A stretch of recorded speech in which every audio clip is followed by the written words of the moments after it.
J'ai pleuré toutes les larmes de mon corps quand ma mère m'a humiliée devant ma fille. Sale ingrate, a-t-elle sifflé, en réclamant encore de l'argent pour ma sœur. Le cri terrifié de ma fille a percé mon âme alors que mon père maître plaquait contre le mur. 30 ans d'abus se sont cristallisés en ce moment. Il ne savait pas ce que j'avais fait en secret il à 3 mois. Le pouvoir change de main sans préavis. Les larmes ne coulaient pas simplement sur mes joues, elles brûlaient ma peau comme de l'acide.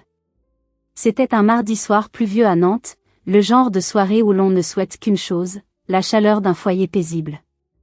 Mais dans mon salon, l'air était devenu irrespirable, chargé d'une électricité statique violente qui annonçait l'orage. Ma mère, Colette, se tenait devant moi, le visage déformé par une grimace de dégoût que je ne connaissais que trop bien. Sa main, ornée de cette chevalière en or massif qu'elle portait comme un poing américain, fendit l'air. Elle ne m'a pas frappé physiquement cette fois, non. Elle a fait pire. Elle a pointé ce doigt accusateur vers mon visage, s'arrêtant à quelques millimètres de mon nez, et a craché ces mots qui allaient changer le cours de mon existence. Sale ingrate, siffla-t-elle, sa voix tremblant d'une rage contenue. Tu as 2500 € sur ton compte épargne, je le sais.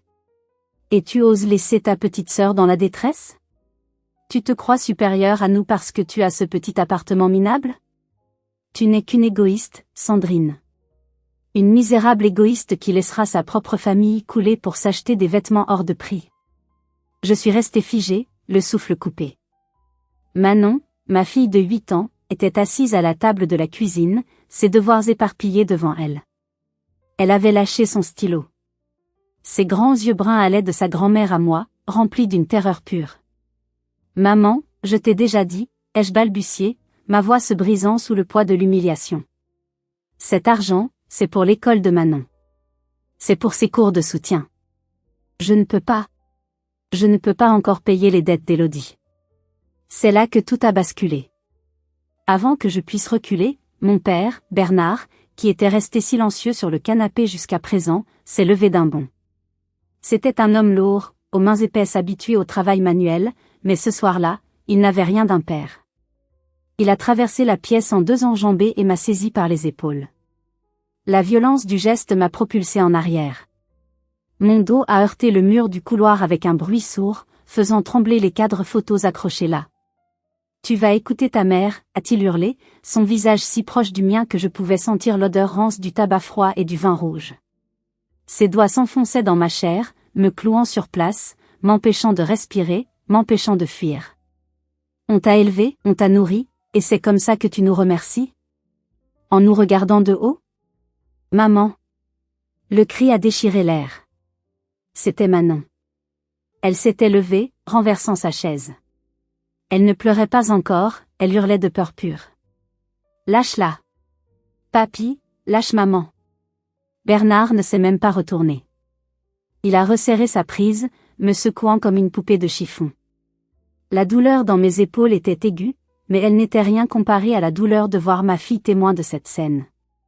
Ma mère, loin de calmer le jeu, a ricané. Un rire sec, sans joie. Regarde ce que tu as fait, Sandrine, a-t-elle dit calmement, croisant les bras. Tu traumatises ta fille avec ton entêtement. Si tu nous avais simplement donné le chèque, rien de tout cela ne serait arrivé. C'est de ta faute. C'est toujours de ta faute. J'ai regardé Manon. Elle tremblait de tout son corps, ses petites mains plaquées sur ses oreilles pour ne plus entendre les cris. À cet instant précis, quelque chose s'est brisé en moi. Ce n'était pas mon cœur. C'était la chaîne invisible qui me liait à eux depuis 36 ans. Cette chaîne faite de culpabilité, de devoir filial et de peur. Je n'ai pas riposté. Je n'ai pas crié. J'ai cessé de me débattre. J'ai planté mon regard dans celui de mon père, et pour la première fois de ma vie, il n'y a vu aucune peur. Juste un vide glacial. Il m'a lâché, surpris par mon absence de réaction, me laissant glisser légèrement contre le mur. Nous ne partirons pas, a déclaré ma mère, s'asseyant royalement sur mon canapé comme si elle venait de conquérir un trône. Nous resterons ici jusqu'à ce que tu fasses ce virement. Que ça prenne la nuit, ou la semaine. Il pensait avoir gagné. Il pensait que j'étais brisée. Mais alors que je frottais mes bras endoloris et que je courais pour serrer Manon contre moi, une pensée claire et terrifiante a traversé mon esprit, ils ne savent pas. Ils ne savent pas que la maison où ils vivent, celle qu'ils croient louer à un inconnu, elle m'appartient. Avant de vous révéler le plan machiavélique que j'ai mis en place cette nuit-là, j'aimerais savoir qui est avec nous ce soir. Depuis quelle ville ou quel pays écoutez-vous cette histoire? Et quelle heure est-il chez vous? Écrivez-le en commentaire, j'adore lire vos réponses avant de continuer.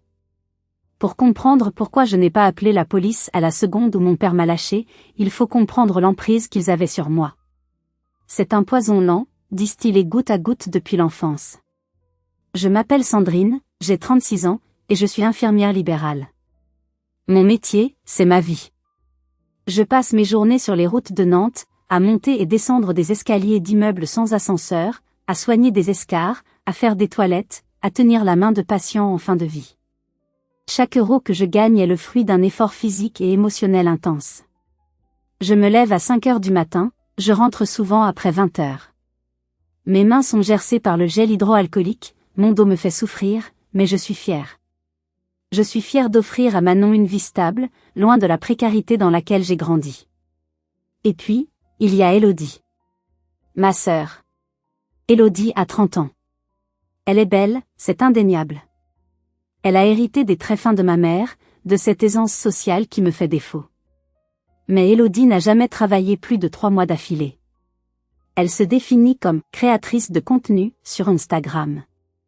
En réalité, elle passe ses journées à se prendre en photo dans des cafés parisiens, portant des vêtements qu'elle achète, photographie, et retourne au magasin le lendemain ou pire, qu'elle garde en s'endettant. Depuis 10 ans, je suis la banque de la famille. Sandrine, ta sœur a un problème de loyer à Paris, aide-la, c'est provisoire. Sandrine, Élodie a besoin d'un nouvel ordinateur pour sa carrière, c'est un investissement. Sandrine, ne sois pas radine, tu gagnes bien ta vie avec tes vieux malades. J'ai fait le calcul mentalement alors que je tenais Manon dans mes bras au milieu du salon. En 10 ans, j'avais versé plus de 20 000 euros. 20 000 euros. C'était l'apport pour une maison. C'était les études supérieures de Manon. C'était ma retraite. Tout cela, englouti dans le puissant fond de la vanité d'Élodie et de l'aveuglement de mes parents. Cette fois, la demande était de 2 500 euros. Élodie avait maxé sa carte de crédit pour un voyage à Dubaï avec un groupe d'influenceurs qu'il avait finalement laissé tomber. Elle risquait l'interdit bancaire. Et mes parents, au lieu de lui donner une leçon de responsabilité, avaient conduit 1 heure depuis Saint-Nazaire pour venir m'extorquer cet argent. Tu vas nous préparer à manger, a lancé mon père, allumant la télévision et mettant le volume au maximum, comme pour marquer son territoire. On n'a pas dîné. Et on ne bougera pas d'ici. Ma mère a ouvert mon frigo sans demander, sortant le rôti que j'avais préparé pour les déjeuners de la semaine de Manon. Elle a commencé à manger avec ses doigts, directement dans le plat, me lançant un regard de défi. C'est sec, a-t-elle commenté la bouche pleine. Comme ton cœur. J'ai senti la colère monter, non pas chaude et explosive, mais froide et calculatrice. Il ne voyait pas une fille. Il voyait un distributeur automatique. Il ne voyait pas une mère célibataire qui se battait pour sa fille. Il voyait une servante qui leur devait tout, simplement parce qu'il m'avait donné la vie. Je me suis souvenu de toutes les fois où j'avais dit oui pour acheter la paix. De toutes les vacances annulées avec Manon parce que mamie a besoin d'une nouvelle chaudière, qui s'est avérée être un nouveau canapé. J'ai toléré cela pendant une décennie. Mais je vous pose la question, si vous étiez à ma place, ce soir-là, avec votre enfant terrifié dans vos bras et vos parents pillant votre frigo, qu'auriez-vous fait? Auriez-vous cédé pour avoir la paix? Dites-le moi en commentaire. J'ai pris la main de Manon. Viens chérie, on va dans la chambre. Tu fuis, a raillé mon père. C'est ça, va te cacher. Demain matin, on t'accompagne à la banque. Je n'ai pas répondu. J'ai fermé la porte de ma chambre. J'ai tourné la clé 2 fois dans la serrure. Le clic du verrou a sonné comme le début d'une guerre. La chambre était plongée dans la pénombre, éclairée seulement par la lueur des lampadaires de la rue filtrant à travers les volets. Manon s'était blottie contre moi dans le grand lit, son petit corps encore secoué de sanglots silencieux. « Maman » a-t-elle chuchoté, sa voix rauque de pleurs. Pourquoi papy t'a fait mal? Pourquoi il ne nous aime pas? Cette question. Cette simple question d'enfant a fini de pulvériser les derniers morceaux de culpabilité qui restaient en moi. Comment expliquer à une enfant de 8 ans que ses grands-parents sont des vampires émotionnels?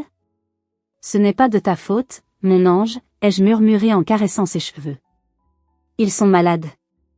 Leur cœur est malade.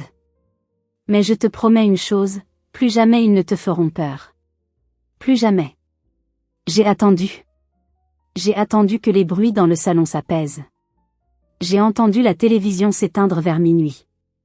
J'ai entendu les ronflements sonores de mon père faire vibrer les cloisons fines de l'appartement. Il dormait. Ils dormaient paisiblement après m'avoir agressé, sûrs de leur victoire, sûrs que demain, la gentille Sandrine ferait le virement. Je n'ai pas dormi une seconde. Mon esprit tournait à 1000 à l'heure, assemblant les pièces d'un puzzle complexe. J'ai sorti mon téléphone sous la couette, baissant la luminosité au minimum. J'avais un message non lu d'Élodie, envoyé à 23h30. Arrête de faire ta victime. Papa m'a dit que tu faisais une scène. Vire l'argent, j'en ai besoin avant midi demain sinon je suis fiché Banque de France. Fais pas ta pute. Je n'ai pas répondu. J'ai ouvert une autre application. Celle de mes emails. J'ai cherché un dossier spécifique nommé « Projet Roseraie ». J'ai relu le dernier document PDF reçu 3 mois plus tôt. L'acte de vente notarié. À 4h30 du matin, alors que l'aube n'était encore qu'une promesse lointaine, je me suis levée. J'ai réveillé Manon doucement. Chut, ai-je mis un doigt sur mes lèvres. On joue aux espions. On doit partir sans faire de bruit. Manon, intelligente et résiliente comme elle l'est, a compris immédiatement. Elle n'a pas posé de questions. Elle a enfilé son jean, ses baskets, et a pris son sac d'école que j'avais discrètement rentré dans la chambre la veille. Nous avons ouvert la porte de la chambre avec une lenteur infinie. Le salon sentait le renfermé et l'alcool. Mon père était étalé sur le canapé, la bouche ouverte, bavant sur mes coussins en velours. Ma mère dormait dans mon fauteuil de lecture, les pieds posés sur la table basse, sur mes livres d'art. Chaque pas sur le parquet grinçant était un risque. Mon cœur battait si fort que je craignais qu'il ne les réveille. Nous avons atteint l'entrée. J'ai pris mon sac à main, les clés de voiture. Mais avant de partir, j'ai fait une dernière chose. Une petite vengeance mesquine, peut-être, mais nécessaire. Je me suis dirigé vers le tableau électrique situé près de la porte d'entrée. D'un geste sec et précis, j'ai abaissé le disjoncteur principal. Clac. Le voyant de veille de la télévision s'est éteint. Le ronronnement du frigo s'est arrêté. L'appartement a été plongé dans un silence et une obscurité totale. Ils allaient se réveiller dans le noir, sans café chaud, sans télévision, sans pouvoir charger leur téléphone. J'ai ouvert la porte d'entrée, poussé Manon sur le palier, et refermé doucement derrière moi. J'ai donné un double tour de clé. J'ai entendu le verrou s'enclencher. Ils étaient enfermés. Certes, on peut ouvrir de l'intérieur sans clé, mais ils allaient paniquer.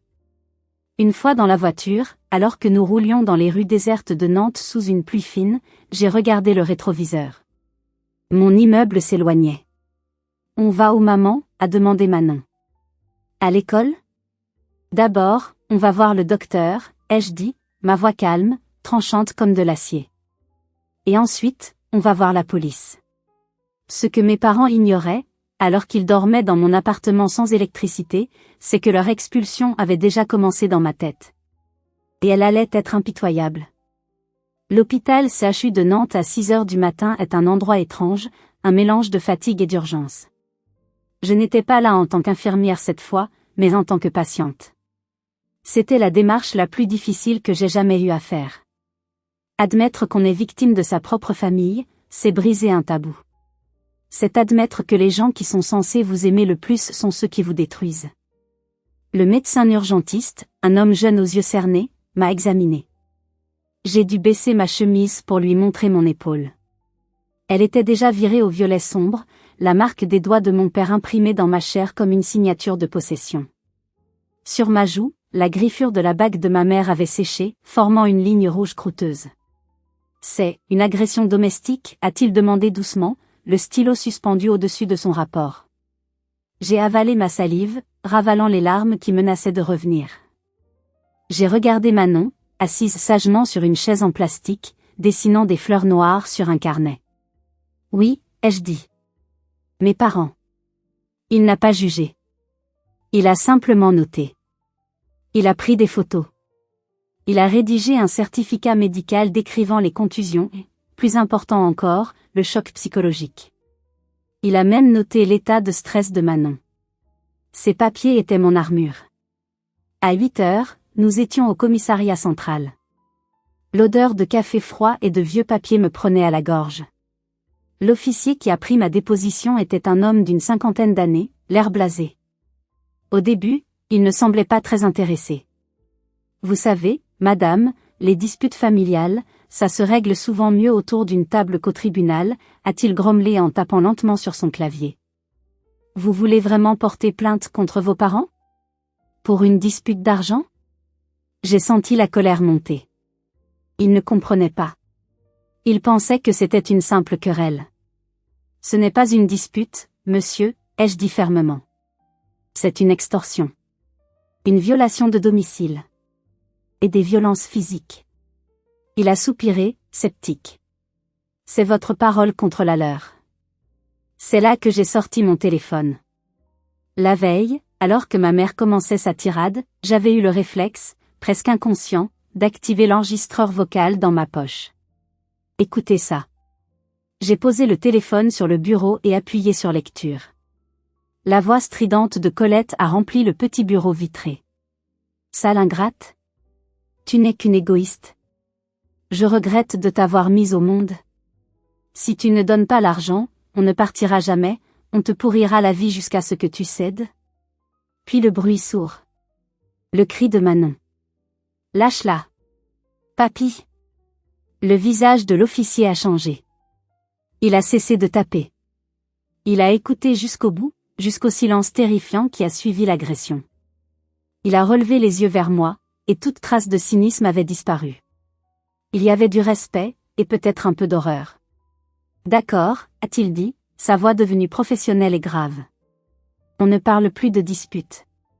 On parle de harcèlement, de violence volontaire sur ascendant, et de violence psychologique en présence d'un mineur. Il a pris ma plainte. Il a immédiatement émis une demande d'ordonnance de protection d'urgence.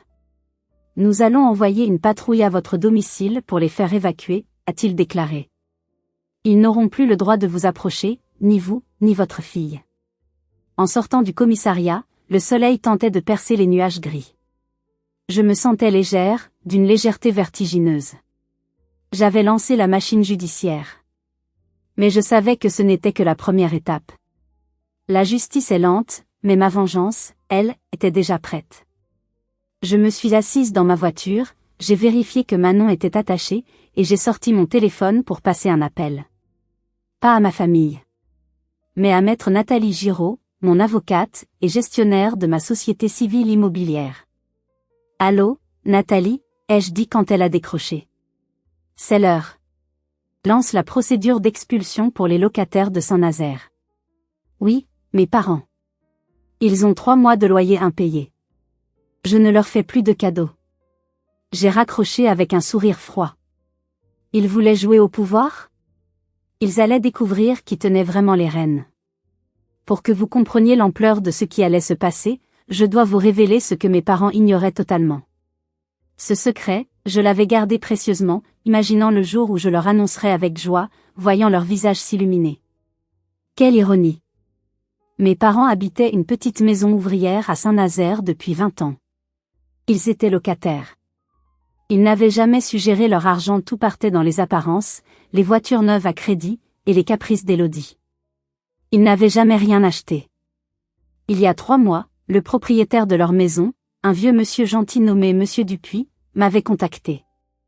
Il savait que je m'occupais de tout pour mes parents, papiers, factures, rendez-vous médicaux. Sandrine, m'avait-il dit, gêné. Je suis trop vieux, je pars en maison de retraite dans le sud. Je dois vendre la maison. Je la propose à tes parents en priorité, mais s'ils ne peuvent pas l'acheter, je devrais la mettre sur le marché. J'en avais parlé à mes parents. Leur réaction avait été typique, le déni. On n'a pas l'argent pour un crédit à notre âge. Il bluffe, il ne nous mettra jamais dehors, avait ricané mon père. Mais je savais que c'était sérieux. S'ils perdaient cette maison, ils n'auraient nulle part où aller avec leur petite retraite. Alors, j'ai pris une décision folle. J'ai pris toutes mes économies, j'ai cassé mon pelle, j'ai emprunté le maximum que ma banque me permettait. J'ai créé une SCI, Société Civile Immobilière, que j'ai baptisée La Roseraie, en hommage aux fleurs que Manon aimait dessiner. J'ai acheté la maison. Moi. Sandrine. L'infirmière ingrate. J'étais officiellement leur propriétaire depuis 90 jours. Mon plan initial était magnifique. Pour leur anniversaire de mariage qui arrivait le mois suivant, je voulais leur offrir un bail à vie, gratuit. Je voulais leur dire, vous n'avez plus à vous inquiéter, cette maison est la vôtre tant que je suis en vie. Je voulais voir, pour une fois, de la fierté dans leurs yeux. Mais depuis le rachat, comme la gestion passait par une agence immobilière pour garder la surprise, mes parents avaient tout simplement arrêté de payer le loyer. Le vieux Dupuis est parti, le nouveau proprio est une société sans visage, ils ne vérifieront pas tout de suite, m'avait dit ma mère au téléphone un mois plus tôt. On garde l'argent du loyer pour aider Élodie à s'installer à Paris. J'avais serré les dents, payant moi-même les mensualités de mon crédit alors qu'ils vivaient gratuitement chez moi, dans ma maison. J'avais toléré ça, parce que je voulais leur faire la surprise. Mais ce matin-là, assise dans ma voiture devant l'école de Manon, l'image de mon père me plaquant au mur a effacé toute trace de bonté en moi. J'ai réalisé que si je leur offrais cette sécurité, ils continueraient à m'écraser. Ils continueraient à utiliser l'argent qu'ils économisaient sur le loyer pour financer la vie de débauche d'Élodie, pendant que moi je trimais. J'ai rappelé l'agence immobilière. Madame Leblanc ? C'est Sandrine, la gérante de la SCI La Roseraie. Oui. Concernant les locataires du 12 rue des Mimosas. Oui, monsieur et madame Bernard. Non, nous ne ferons pas de geste commercial. Ils ont 3 mois d'arriéré. Envoyez l'huissier. Je veux une procédure d'expulsion immédiate pour non-paiement, ajouter, dégradation, au dossier. Je sais qu'il fume à l'intérieur malgré l'interdiction. J'ai raccroché. Mes mains ne tremblaient plus. À 10 heures du matin, mon téléphone a vibré. C'était une notification de ma caméra de surveillance connectée, installée dans mon salon à Nantes. J'ai ouvert l'application. Sur l'écran, en noir et blanc, j'ai vu mes parents. Ils étaient réveillés. Ils erraient dans le salon sombre, j'avais coupé l'électricité, souvenez-vous. Mon père essayait d'allumer la télé en tapant sur la télécommande. Ma mère tenait son téléphone à l'oreille, gesticulant furieusement. Puis, la sonnette a retenti. Sur l'écran, j'ai vu 2 policiers en uniforme entrer dans le champ de la caméra du couloir. Ma mère a ouvert la porte, prête à hurler sur un voisin. Je n'ai pas entendu le son, mais j'ai vu son visage se décomposer. Les policiers ne souriaient pas. Ils lui ont tendu un papier. L'ordonnance de protection. Il leur intimait l'ordre de quitter les lieux immédiatement. C'était le début de la fin pour eux. Mais je ne savais pas encore que ma sœur Élodie, tel un serpent acculé, allait tenter une dernière attaque venimeuse qui allait faillir me coûter mon emploi. J'avais sous-estimé la capacité de nuisance d'une personne narcissique qui se sent menacée. Vers midi, alors que je déjeunais d'un sandwich insipide dans ma voiture entre 2 patients, mon téléphone a explosé de notifications. Facebook, Messenger, WhatsApp. C'était Élodie. N'ayant pas réussi à joindre mes parents, qui étaient en train d'être escortés hors de chez moi par la police, et voyant que je l'avais bloquée, elle avait sorti l'artillerie lourde. Elle avait lancé un « live » sur Facebook et Instagram, son terrain de jeu favori. Une amie m'a envoyé le lien. J'ai cliqué, le cœur battant la chamade. Élodie apparaissait à l'écran, sans filtre pour une fois, les yeux rougis, probablement grâce à du maquillage, je la connais. Les amis, je suis dévastée, sanglotait-elle face caméra. Ma propre sœur. Sandrine. Elle a pété les plombs. Elle a mis nos parents âgés et malades à la porte ce matin. Elle a coupé l'électricité en plein hiver. Ils sont dans la rue, ils n'ont nulle part où aller. Elle les bête, elle leur vole leur argent. Je ne sais plus quoi faire. Aidez-nous. Partagez ce live pour dénoncer cette maltraitance envers les personnes âgées. Les commentaires défilaient à une vitesse folle. Quelle honte! On va retrouver cette Sandrine et lui faire la peau. C'est une infirmière? Elle ne devrait pas avoir le droit d'exercer. Le sang s'est glacé dans mes veines. Elle ne se contentait pas de mentir. Elle attaquait ma réputation professionnelle. Si l'ordre des infirmiers voyait ça, si mes patients voyaient ça, je pouvais tout perdre.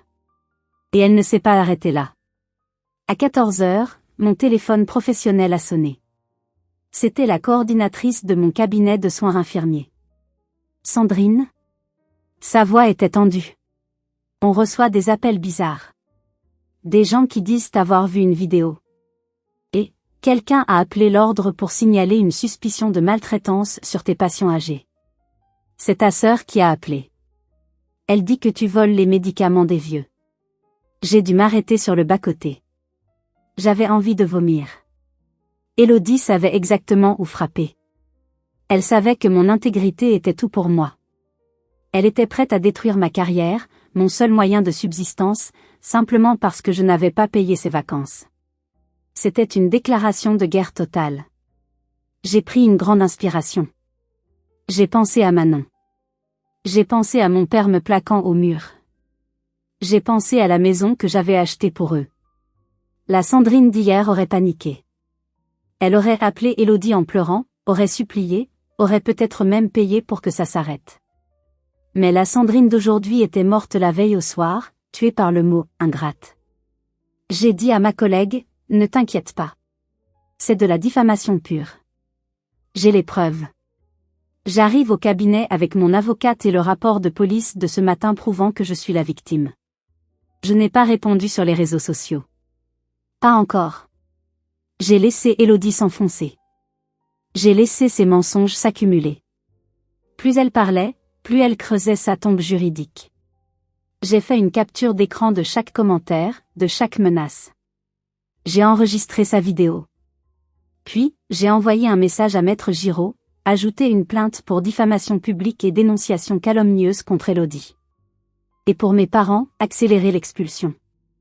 Je veux qu'ils trouvent la surprise en rentrant chez eux. Mes parents étaient en route pour Saint-Nazaire, chassés de chez moi, furieux, pensant rentrer dans leur cocon douillet pour comploter avec Élodie. Ils ne se doutaient pas que sur la porte de leur maison, un papier bleu les attendait. Un papier qui allait transformer leur colère en terreur pure. Pendant que je gérais la tempête médiatique déclenchée par ma sœur, mes parents vivaient leur propre descente aux enfers, mais je ne l'ai appris que plus tard, grâce au rapport de l'huissier. Imaginez la scène. Après avoir été escortés hors de mon immeuble par la police comme des malpropres, Bernard et Colette ont dû reprendre leur vieille voiture pour faire le trajet inverse vers Saint-Nazaire. 1 heure de route dans un silence de mort, ruminant leur colère, préparant probablement les punitions qu'ils allaient m'infliger une fois le malentendu dissipé. Ils étaient persuadés que ce n'était qu'une crise passagère de ma part. Ils sont arrivés devant leur maison ou plutôt, ma maison en début d'après-midi. Ils s'attendaient à retrouver leur confort, leur vieux canapé, leur routine. Mais ce qu'ils ont trouvé collé sur la porte d'entrée en chaîne a glacé le sang dans leurs veines. Un avis de passage d'huissier. Et scotché juste à côté, une enveloppe épaisse portant le logo de la SCI La Rose. D'après ce que ma voisine curieuse m'a raconté plus tard, ma mère a arraché l'enveloppe avec fureur, ses mains tremblant de rage. Elle a dû penser que c'était une publicité ou une erreur. Elle a déchiré le papier. À l'intérieur, il n'y avait pas de publicité. Il y avait une lettre recommandée avec accusé de réception, que l'huissier avait délivrée en main propre à la boîte aux lettres par procédure spéciale, signifiant la résiliation immédiate du bail pour défaut de paiement prolongé, 3 mois, et dégradation constatée. La lettre stipulait en gras, sommation de quitter les lieux sous 30 jours. Mais le coup de grâce n'était pas là. Le coup de grâce, c'était la 2e feuille. Une copie de l'ordonnance de protection que j'avais obtenue le matin même. En France, la loi est stricte. Si une ordonnance de protection est émise pour violence, le juge peut interdire aux auteurs des violences de s'approcher du domicile de la victime, mais aussi de tout lieu appartenant à la victime si cela est spécifié pour éviter les représailles économiques. Mes parents se tenaient sur le perron, sous la bruine, réalisant soudain que le sol se dérobait sous leurs pieds. Ils ont essayé d'entrer. La clé a tourné dans la serrure. La porte s'est ouverte. Mais l'ambiance à l'intérieur avait changé. Ce n'était plus chez eux. Chaque meuble, chaque bibelot semblait désormais leur crier qu'ils étaient en sursis. Ils ont immédiatement essayé d'appeler l'agence immobilière pour hurler au scandale. C'est une erreur. Nous connaissons le propriétaire, a dû crier mon père au téléphone. La réponse de l'agent immobilier a été brève et tranchante, dictée par mes soins. Monsieur, la SCI La Rose est intransigeante. Vous n'avez pas payé depuis le rachat. Le dossier est entre les mains de la justice. Nous ne pouvons rien faire. Préparez vos cartons. Ils étaient piégés. D'un côté, une fille qu'il venait d'agresser et qui avait la police de son côté. De l'autre, un propriétaire mystérieux qui les mettait à la porte. Ils ne faisaient pas encore le lien. Pour eux, c'était une coïncidence cosmique, une malédiction qui s'abattait sur eux le même jour. Ils ne pouvaient pas imaginer une seconde que la petite Sandrine, l'infirmière docile, était l'architecte de leur ruine. C'est alors que ma mère a fait la seule chose qu'elle savait faire quand elle perdait le contrôle, elle a essayé de me manipuler. Il était 19 heures. J'étais rentrée chez moi, dans mon appartement vide et silencieux. J'avais remis l'électricité. Manon jouait tranquillement dans sa chambre, dessinant une maison avec un grand soleil. L'ambiance était apaisée, mais mon téléphone posé sur la table basse ressemblait à une bombe à retardement. Il a sonné. Un numéro masqué. Je savais que c'était eux. J'ai hésité. Mon avocate m'avait dit, vous n'êtes pas obligé de répondre. Mais j'avais besoin d'entendre. J'avais besoin de mesurer l'effet de ma stratégie. J'ai décroché, sans dire un mot. J'ai juste écouté. Sandrine ? C'était la voix de ma mère. Mais elle n'avait plus rien de la harpie de la veille. Sa voix était petite, tremblante, presque enfantine. C'était sa voix de victime, celle qu'elle utilisait pour obtenir des rabais au marché ou pour me faire culpabiliser quand je ne venais pas le dimanche. Sandrine, ma chérie. C'est maman. S'il te plaît, ne raccroche pas. Je n'ai rien dit. J'ai appuyé sur le bouton « Enregistrer ». On a reçu un courrier terrible, Sandrine. Le propriétaire, il veut nous mettre dehors. On n'a nulle part où aller. Ton père fait de l'hypertension, il est tout rouge, j'ai peur qu'il fasse un infarctus. Elle a fait une pause, attendant que je m'affole, que je dise « Oh mon Dieu, j'arrive, je vais vous aider ». C'est ce que l'ancienne Sandrine aurait fait. Mais j'ai regardé les marques bleues sur mon bras. Et alors, ai-je répondu? 2 mots. Froid. Sec. Il y a eu un silence stupéfait à l'autre bout du fil. Comment ça, et alors? Sa voix a durci, le vernis craquait déjà. On était parents. On risque de dormir sous les ponts. Tu dois nous aider. Tu dois nous prêter l'argent pour payer ces arriérés de loyer, ou mieux, tu dois nous laisser revenir chez toi le temps qu'on s'arrête. Non. Quoi? Non, Colette. Je ne vous dois rien. Vous m'avez scié. Vous m'avez agressé devant ma fille. Vous avez laissé Élodie traîner mon nom dans la boue sur Internet aujourd'hui. Vous pensez que je n'ai pas vu? C'est ta sœur. Elle est impulsive. Elle essayait juste de nous défendre, a crié ma mère, oubliant sa comédie. Tu es monstrueuse. Tu as de l'argent, on le sait. Tu nous laisses crever pour garder tes précieux euros? J'ai souri. Un sourire triste, mais libérateur. L'argent que j'avais, je l'ai dépensé, maman. Tout. Jusqu'au dernier centime. Menteuse. Dépensé dans quoi? Des fringues? Des voyages? J'ai failli le dire. J'ai failli dire, dans votre maison. Mais je me suis retenue. La révélation devait être physique, pas téléphonique. Je voulais voir leur visage. Dans ma liberté, ai-je répondu. Débrouillez-vous avec votre propriétaire. Il paraît qu'il est intransigeant. J'ai raccroché. Puis j'ai bloqué le numéro. Ce soir-là, pour la première fois depuis des années, j'ai dormi d'une traite, sans cauchemar. Eux, par contre, ont dû passer la nuit à faire les 100 pas dans une maison qui ne leur appartenait plus, terrifiés par chaque bruit, se demandant comment le destin avait pu se retourner si violemment contre eux. Mais le pire restait à venir pour la complice de toujours, ma chère sœur Élodie. Le lendemain matin, la guerre numérique a atteint son paroxysme. Élodie, voyant que ses larmes de crocodile sur Facebook n'avaient pas suffi à me faire plier, a décidé de passer à l'étape supérieure. Elle a organisé une cagnotte solidaire en ligne intitulée « Aidons mes parents âgés jetés à la rue par leur fille indigne ». Elle a partagé le lien partout, taguant mes employeurs potentiels, les associations de quartier, et même le maire de Nantes. C'était l'erreur fatale. En voulant rendre l'affaire publique, elle m'a donné le droit de me défendre publiquement. Jusqu'ici, j'étais restée silencieuse pour protéger la vie privée de la famille. Mais elle l'avait exposée aux yeux de tous. J'ai pris une heure de pause déjeuner. Je me suis assise avec mon avocate, et nous avons rédigé un post unique. Pas d'émotion, pas d'insultes. Juste des faits. J'ai publié sur mon profil, en mode public. Suite aux accusations graves et mensongères portées contre moi par Madame Élodie B, je me vois contrainte de rétablir la vérité, preuve à l'appui, avant de laisser la justice suivre son cours pour diffamation. En dessous, j'ai posté 3 images. Le certificat médical flouté mais lisible, datant du lendemain de l'agression, attestant des hématomes causés par mon père et du choc psychologique de ma fille de 8 ans. Un tableau Excel récapitulatif, anonymisé, des virements bancaires effectués vers le compte d'Élodie et de mes parents ces 10 dernières années. Total, 23 450 €. Avec les motifs, loyer Élodie, crédit voiture papa, vacances maman. Une capture d'écran du compte Instagram d'Élodie datant de la veille de l'agression, la montrant en train de boire du champagne dans un bar de luxe avec la légende « La vie est belle quand on ne compte pas », alors qu'elle prétendait que nos parents mouraient de faim. L'effet a été immédiat et dévastateur. Internet est un tribunal impitoyable, et le vent tourne vite. En moins de 2 heures, les commentaires sous la vidéo d'Élodie ont changé de ton. « Attends, tu nous demandes de l'argent alors que ta sœur t'a donné 20 cabales ? C'est toi qui arnaques tes parents, pas elle.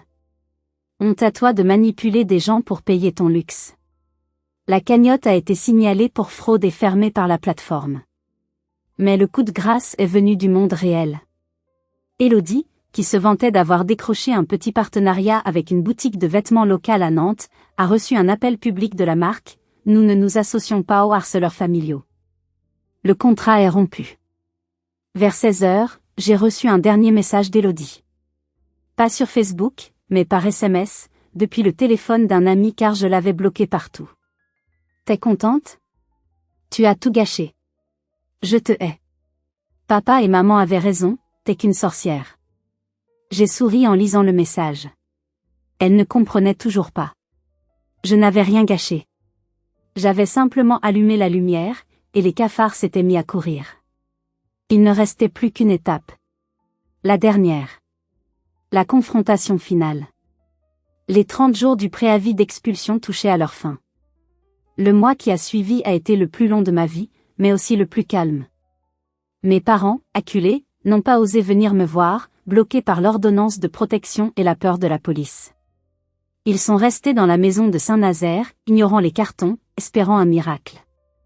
Ils pensaient peut-être que la SCI La Rose oublierait. Ou que la trêve hivernale, qui n'avait pas encore commencé, les sauverait. Mais le jour J est arrivé. C'était un matin clair et froid. J'ai pris ma voiture, accompagné de maître Giraud et de l'huissier de justice mandaté pour l'exécution. J'avais aussi demandé, et payé, la présence de 2 serruriers et d'une équipe de déménagement pour vider les lieux immédiatement. La loi m'autorisait à reprendre possession de mon bien. Nous sommes arrivés dans la rue des Mimosas à 9 heures pile. La voiture de mon père était là, garée sur la pelouse qu'il n'avait pas tondue depuis des semaines. Les volets étaient fermés. Une forteresse de déni. L'huissier a sonné. 1 fois. 2 fois. Police. Ouvrez, a crié l'officier qui nous accompagnait pour assurer la sécurité. La porte s'est entr'ouverte. Mon père est apparu, mal rasé, portant le même pantalon de survêtement qu'il portait le soir de l'agression. Il avait vieilli de 10 ans en un mois. Derrière lui, ma mère, les cheveux en bataille, le visage bouffi. « Qu'est-ce que vous voulez ?» a aboyé mon père. « On ne partira pas. On a des droits. On attend que le juge statue. »« Le délai est expiré, monsieur, » a dit l'huissier calmement. « L'expulsion est exécutoire. » C'est à ce moment que je suis sorti de la voiture de l'avocate. J'avais attendu, derrière les vitres teintées. J'ai marché lentement vers le portail. Je portais mon uniforme d'infirmière, propre, blanc, impeccable. Je voulais qu'il voie celle qu'il méprisait, celle qui nettoyait les vieux. Quand ma mère m'a vu, ses yeux se sont écarquillés. « Sandrine » a-t-elle croassé. « Tu es venue nous aider ? Tu as payé le propriétaire ? Oh, Dieu merci. Bernard, laisse-la entrer, elle a payé. » Elle a couru vers moi, les bras ouverts, oubliant toutes les insultes, oubliant l'agression, prête à jouer la comédie des retrouvailles heureuses parce qu'elle pensait que j'étais son sauveur. Je suis resté de marbre, les mains dans les poches. Je ne l'ai pas laissé me toucher. « Recule, Colette » ai-je dit. L'officier de police s'est interposé. « Mais... Sandrine, dis-leur. Dis-leur que tu te portes garante » a supplié mon père. J'ai regardé l'huissier et j'ai hoché la tête. « Je ne suis pas garante » ai-je dit, ma voix portant clairement dans l'air matinal, assez fort pour que les voisins sortis sur leur balcon entendent. Je suis la propriétaire. Le temps s'est arrêté. J'ai vu l'information pénétrer leur cerveau lentement, douloureusement. « Quoi ?» a murmuré ma mère. « La SCI La Rose » ai-je continué, sortant l'acte de propriété de mon sac. « C'est moi. J'ai acheté cette maison il y a 3 mois. Avec l'argent que vous pensiez que je cachais. Avec l'argent que vous vouliez pour Élodie. Je l'ai acheté pour que vous ayez un toit jusqu'à la fin de vos jours. C'était mon cadeau surprise. » Ils sont devenus blancs comme des linges. La bouche de mon père s'est ouverte, mais aucun son n'est sorti. « Mais, » ai-je repris, plus durement. « Vous avez choisi de m'humilier. Vous avez choisi de me traiter d'ingrate. Vous avez choisi de lever la main sur moi devant ma fille. Alors, j'ai changé d'avis. Je ne suis plus votre fille. Je suis votre propriétaire. Et vous êtes des locataires indésirables qui ne paient pas. Tu ne peux pas faire ça. » a balbutié ma mère, s'effondrant à genoux sur le gravier. « C'est notre maison. On t'a élevé. »« Non » ai-je coupé. « C'est ma maison. Et vous sortez. Maintenant. » J'ai fait signe aux déménageurs. Ils se sont avancés. Le regard que mon père m'a lancé à cet instant n'était plus de la colère. C'était de la peur. Une peur primitive. Il réalisait qu'il avait perdu tout pouvoir. L'enfant qu'il avait brutalisé tenait son destin entre ses mains, et elle avait décidé de fermer le poing. L'heure qui a suivi a été un spectacle pathétique. Mes parents ont essayé de résister, s'accrochant au cadre de porte, mais la police a été ferme. Ils ont été sortis. Ils se sont retrouvés sur le trottoir, avec quelques valises remplies à la hâte, regardant les déménageurs changer les serrures de la maison où ils avaient vécu 20 ans. Leur dernière carte, c'était Élodie. J'étais toujours là, supervisant les opérations, quand j'ai vu ma mère composer frénétiquement le numéro de ma sœur. Elle avait mis le haut-parleur, ses mains tremblaient trop. « Élodie. Élodie, viens nous chercher. Sandrine, cette folle, elle nous a mis dehors. C'est elle la propriétaire. On est à la rue. » J'ai entendu la voix d'Élodie à travers le téléphone. Elle était froide, distante. « Maman, arrête de crier. Je ne peux pas venir. Mais on n'a nulle part où aller. On vient chez toi, à Paris. Prépare le canapé. »« Ça ne va pas être possible, » a répondu Élodie. « Mon copain ne veut pas. Et puis mon appart fait 30 mètres carrés. Je ne peux pas vous loger. Débrouillez-vous. Allez à l'hôtel. »« Mais on n'a pas d'argent. »« On t'a tout donné » a hurlé mon père, arrachant le téléphone des mains de ma mère. « Fallait pas » a lâché Élodie. « Écoute papa, j'ai mes propres problèmes à cause de vos histoires. On m'a viré de mon partenariat. Ne me rappelez pas tant que vous n'êtes pas calmé. » Clic. Elle avait raccroché. Le silence qui a suivi sur ce trottoir était assourdissant. Mes parents se sont regardés. Ils venaient de tout perdre. Leur maison. Leur fierté. Et leur fille préférée venait de leur montrer son vrai visage, celui d'un parasite qui abandonne son hôte quand il n'y a plus rien à prendre. Ils se sont tournés vers moi. J'étais leur dernier espoir. Je les ai vus ravaler leur orgueil, prêts à me supplier à nouveau. Je suis montée dans ma voiture. J'ai baissé la vitre. Il y a un foyer d'hébergement d'urgence à 10 km, ai-je dit. J'ai envoyé l'adresse par SMS à papa. C'est tout ce que je ferai. Sandrine? A pleuré ma mère. J'ai remonté la vitre. J'ai démarré. Dans mon rétroviseur, je les ai vus, deux silhouettes voûtées, assises sur leurs valises, seules au monde. Ils avaient semé le vent pendant 30 ans. Ils récoltaient la tempête. 6 mois ont passé depuis ce jour. J'ai vendu la maison de Saint-Nazaire. Je ne pouvais pas la garder, elle était trop chargée de mauvais souvenirs. Avec l'argent de la vente, j'avais fait une belle plus-value car l'immobilier a grimpé, j'ai soldé mon crédit et j'ai acheté une petite maison, une vraie, à la campagne, à 20 minutes de Nantes. C'est une maison ancienne avec des poutres apparentes, et surtout, un immense jardin.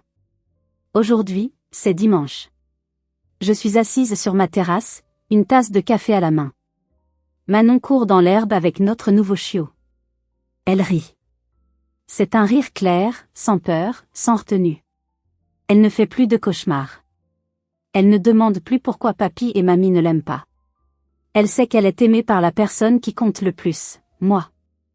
J'ai appris par une tante éloignée ce que sont devenus mes parents. Ils vivent dans un petit studio HLM humide en banlieue. Ils survivent avec leur petite retraite, aigris, seuls. Élodie ne les a jamais rappelés. Elle est partie dans le sud pour essayer de trouver une nouvelle famille à exploiter. Parfois, la nuit, je ressens encore une pointe de tristesse. Pas pour ce que j'ai fait, mais pour ce que nous n'avons jamais eu. J'aurais aimé avoir des parents aimants. J'aurais aimé une famille unie. Mais j'ai compris une leçon vitale, l'ADN ne fait pas la famille. L'amour, le respect et la bienveillance font la famille. Si le sang est toxique, il faut couper la circulation pour sauver le reste du corps. J'ai brisé le cycle. Manon grandira en sachant qu'on ne doit jamais laisser quiconque nous humilier, même si cette personne partage notre nom de famille. Manon grandira forte, indépendante, et surtout, libre. Je regarde ma fille cueillir une rose dans notre nouveau jardin. Elle me l'apporte en courant. C'est pour toi, maman. Parce que tu es la plus forte. Je prends la fleur. Elle a des épines, mais elle est magnifique. Comme la vie que nous avons construite sur les ruines de l'ancienne. C'est ici que s'achève mon histoire. Cela a été le voyage le plus douloureux et le plus libérateur de ma vie. Je sais que beaucoup d'entre vous vivent peut-être des situations similaires, coincés entre le devoir filial et la nécessité de se protéger. Si cette histoire vous a touché, ou si vous avez vous-même dû prendre des décisions difficiles pour vous protéger d'une famille toxique, je vous invite à laisser un « j'aime » sur cette vidéo. Abonnez-vous pour ne pas manquer d'autres histoires de résilience. Et surtout, partagez votre propre expérience dans les commentaires, avez-vous déjà dû couper les ponts pour survivre? Votre témoignage peut aider quelqu'un d'autre à trouver le courage de dire « stop ». Prenez soin de vous, et n'oubliez jamais, vous méritez le respect. Toujours. Be able to escape.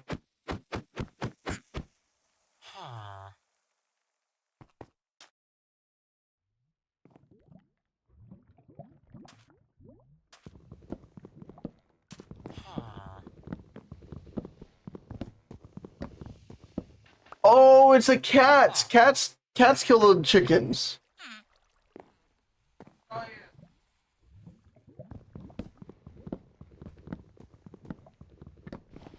I just watched a cat kill a chicken. Okay, now I need a zombie. Of course it's midday too. I guess it gives me time to like work on some shit.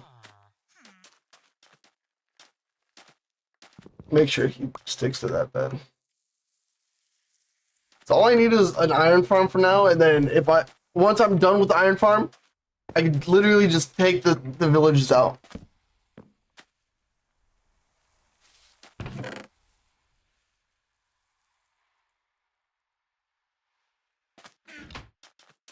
I need to make another bow. I'm not going back in there.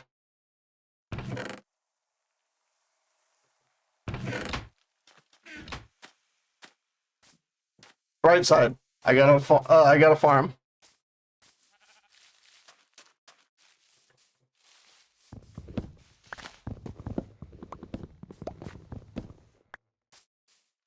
I'm like, huh? Ooh, huzzah!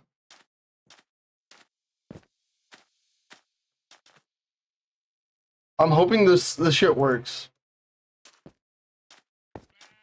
You're only the love of my life. I believe this one, like, the farm doesn't work as fast, but since I'm gonna be like working here, it's gonna be completely fine.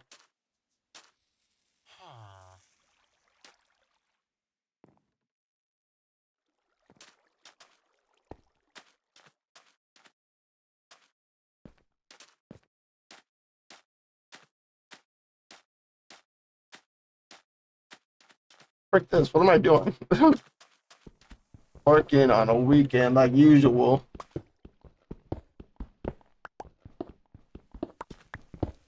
Autumn, how have you been? Huh? Oh, I'm like, huh?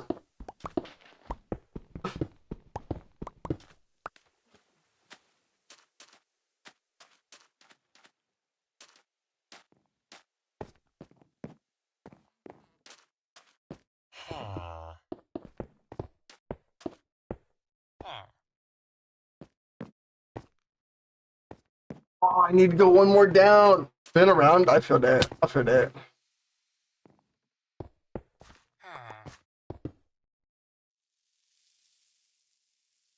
Oh, this sucks because there's a baby one too.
Oh, I need that.